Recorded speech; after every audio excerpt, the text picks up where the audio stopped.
Hi guys, Josh from Lexus of Edmonton here. I'm going to help answer a couple questions and concerns you might have about COVID-19 and what we're doing to help. Currently our dealership is remaining open.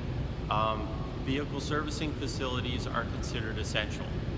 We're offering a contactless service engagement.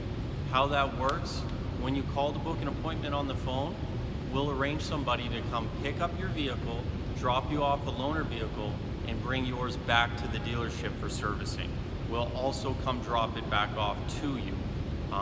Everything is being sanitized in your vehicle, around our workstations. We're wearing face masks. We're making sure to follow all the government's rules and regulations.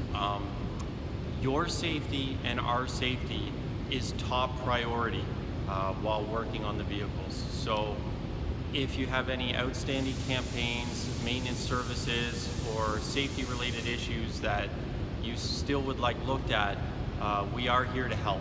If you have any questions or comments, you can give us a call or hit us up on Facebook or Instagram.